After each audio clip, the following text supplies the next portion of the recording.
most influential people in my life would have to break down into groups. So it would start with my family.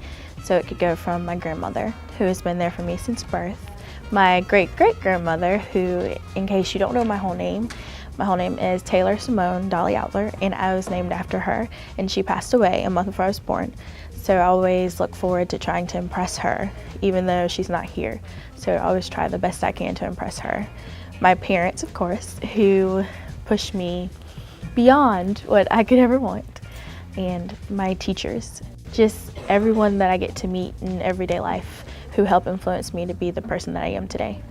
Basically my mom, because she's a very strong woman and she has a lot in her life to balance, and at the same time she spends time with me and my siblings, and she provides for us, and she's very smart and kind, and she shows that kindness to everyone.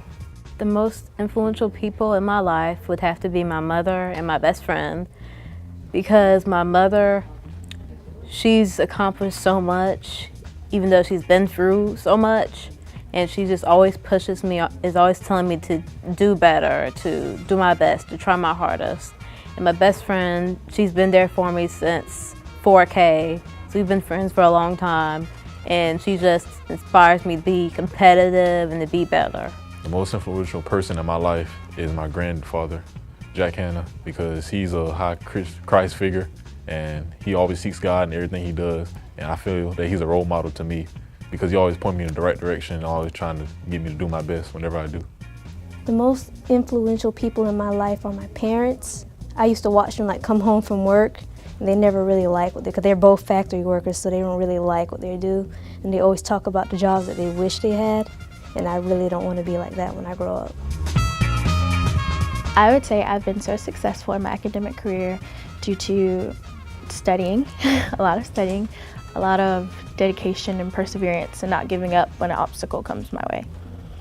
I'm just always thinking about my future, and my goal is to just one day be able to have a family of my own and provide for them and just go out and buy stuff for myself. And the only way to do that is to have academic success and just to strive to do well in college so I can make that money and, do my ultimate goal, which is to just basically have a family and provide.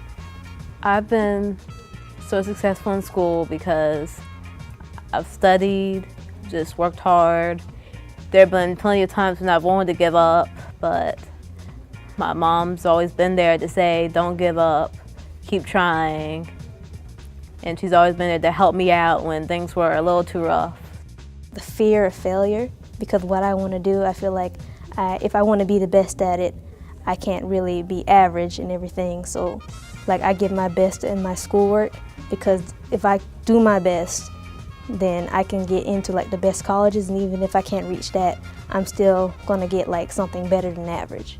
I don't like the idea of being an average academic person. Academically, I've been successful by striving for greatness, because when I was younger, me and my dad saw a homeless guy on the street, and I asked my father, why is he homeless? And he said, well, he didn't go to school. And I was thinking in my mind, I don't want to be like that guy, so I better get my education.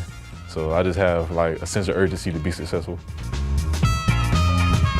After graduating, I plan to go to Francis Marion University for at least 1 year, and I'll either transfer to Spelman College or hopefully NYU, or I'll stay the full 3 years because I like to graduate a year early, and major in either English with a concentration in professional writing or music industry studies. I plan to go to Francis Marion University. I'm going to major in psychology and then later master in counseling. I feel like I've always had a knack for just talking to people and knowing what's on people's minds and helping them. The mind is something very powerful, and if people have a strong mind and if people are stable emotionally, then that can take them really far, and that can be very helpful. After high school, I plan to go to the University of South Carolina, so I'm going to be a Gamecock, and I'm going to major in physical therapy and minor in musical theater. My plan after high school is to attend college at USC and major in computer engineering. I just like the way that we're able to do so much with computers, and I think I'll be able to contribute to that innovation, that movement greatly. After high school, I'm going to attend Clemson University for 4 years, and get my degree in animal and veterinary science, and then I will transition into Cornell University or University of Georgia and get my DVM.